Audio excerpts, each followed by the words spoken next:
हर आदमी के घर में कोई ना कोई एक ऐसा भाग्यशाली होता है जिससे पूरे खानदान की रूपरेखा बदल जाती है। जब उस इंसान का जन्म उसके घर में होता है तो बेशक उसके घर में 10 पापी हो, पर उसके पुण्य से उस पूरे खानदान की रूपरेखा बदल जाती है। भगवान की कृपा सब पर नहीं होती है, पर जिस पर होती है कमाली होती है। वो कोई एक जन्म का उसका कर्म नहीं होता है। ऐसे लोग जो पुण्य आत्मा होते हैं कई जन्म से पुण्य करते चले आते हैं, तभी इस जन्म में वो पुण्य प्राप्त करने के लायक बनते हैं, भगवान की विशेष कृपा पाने के लायक बनते हैं। और जिस परिवार में जन्म लेते हैं उस परिवार का उद्धार कर देते हैं। हो सकता है कि आपके घर में आपका बच्चा जो हो वो भगवान की विशेष कृपा लेकर आया हो। आपका भाई हो सकता है, आपकी पत्नी हो सकती है, या आप स्वयं खुद हो सकते हैं। ऐसे इंसान का लक्षण होता है कि एक दुकानदार सुबह से दुकान खोल के बैठा और उसके पास ग्राहक नहीं है, और यह इंसान उस दुकान में जैसे ही गया कोई छोटी सी चीज खरीदने के लिए, उसके बाद दुकानदार की बल्ले बल्ले हो जाती है।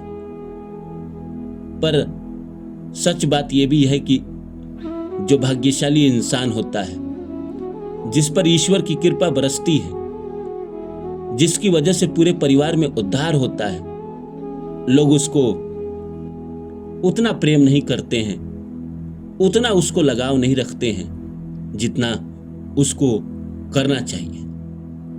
तो नमस्कार दोस्तों, मेरा नाम है रानू बाबू, और जैसा कि आप सभी जानते हैं कि मैं आपके लिए मोटिवेशनल वीडियो और स्पिरिचुअल वीडियो लेकर आता हूं। इसी श्रृंखला में आज लेकर आया हूं कि भगवान का आशीर्वाद सब पर नहीं मिलता, सब पर नहीं होता है भगवान का आशीर्वाद, पर जिस पर होता है कमाली होता है। जिस पर होता है वो पूरे कुल खानदान को बदल देता है। तो आइए सब्जेक्ट पे पूरे डिटेल्स के साथ बात करें।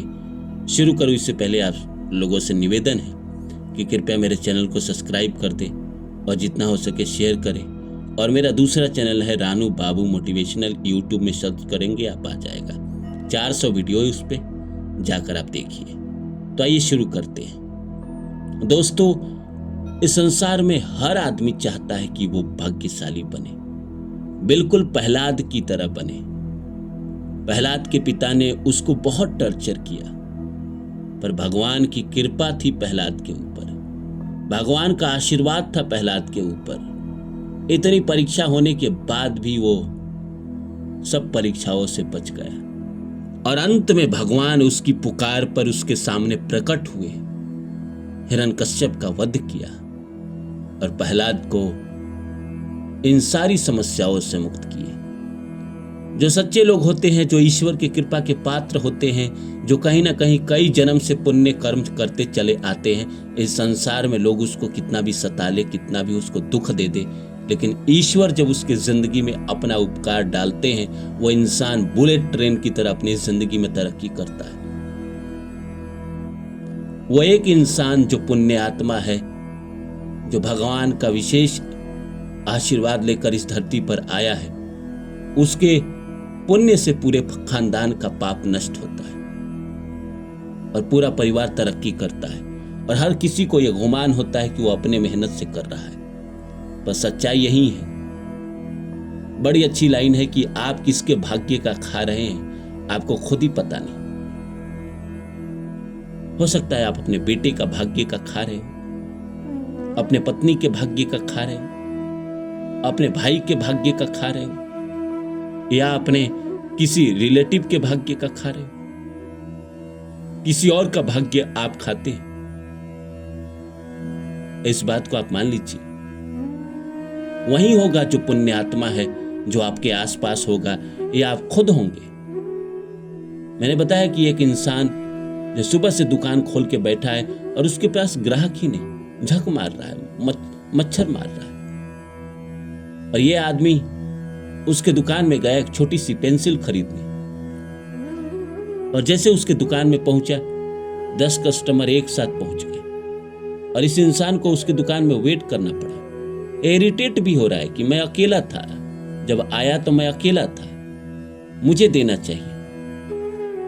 और जब वो दुकान से चला जाता है तो सारे कस्टमर भी चले जाते हैं। वो जहां जाता है भाग्य लेकर जाता है। जिस ट्रेन में बैठ जाएगा वो ट्रेन कभी नहीं रुकेगी, कभी लेट नहीं होगी। जिस बस में बैठ जाएगा वो बस में खरोच नहीं आएगी। जिस आदमी के साथ कहीं जाएगा उस आदमी का काम बल्ले बल्ले हो जाएगा। मुझे याद है छोटी सी घटना। एक ऐसे ही बहुत भाग्यशाली इंसान, भगवान का विशेष कृपा प्राप्त करने वाला इंसान एक छोटे से शहर में रहता था और उसके जो मकान मालिक थे ये भाप गए थे कि ये लड़का बहुत भाग्यशाली है। मकान मालिक का कई वर्षों से काम नहीं हो रहा था, कोई जमीन का काम था और कई वर्षों से नहीं हो रहा था। एक दिन मकान मालिक इसके कमरे में पहुंचा और उसने कहा कि कल मेरे साथ चलोगे क्या, छोटे से शहर चलना है। उस लड़के ने कहा क्यों? बस ऐसे ही, मुझे अकेले जाना अच्छा नहीं लग रहा है।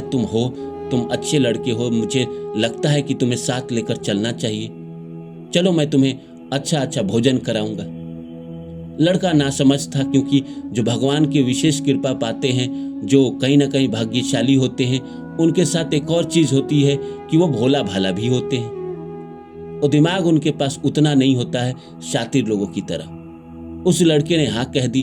अगले दिन वो आदमी उस लड़के को लेकर कार से उस छोटे से शहर में गया जहां से उसका काम होना था। कई सालों से नहीं हो रहा था। वो लड़का वहां बैठा रहा, उसके सारे काम बन गए। लौटते वक्त उसने बताया कि मैं तुम्हें पता है क्यों लेकर आया हूं? क्योंकि जब से तुम मेरे मकान में आए हो मैंने दिन गुना रात चरगुना तरक्की किया है।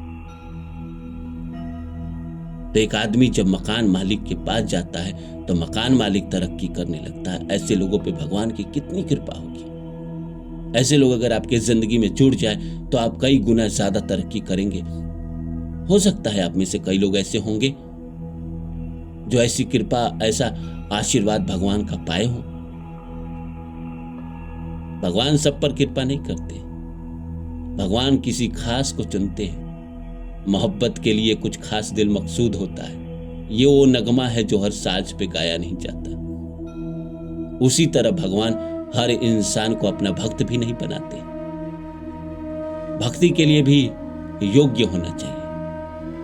जैसे ज्ञान कुपात्र को नहीं देना चाहिए, वैसे भी भक्त हर किसी को नहीं बनाना चाहिए। अगर एक कुपात्र को अगर ज्ञान देंगे आप, उस ज्ञान का वो मिसयूज करेगा,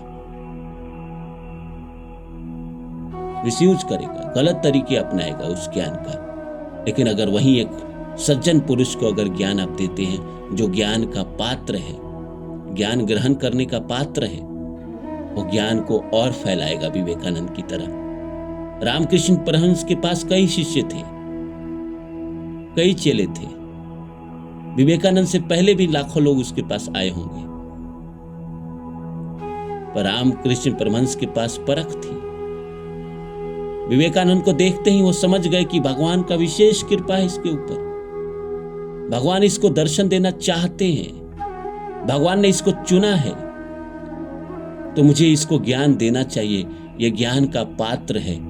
ये ज्ञान अपने अंदर नहीं रखेगा, ये ज्ञान पूरी दुनिया में फैलाएगा। और विवेकानंद ने भी वही किया, क्योंकि वो समझ गए थे कि विवेकानंद पे भगवान की विशेष कृपा है।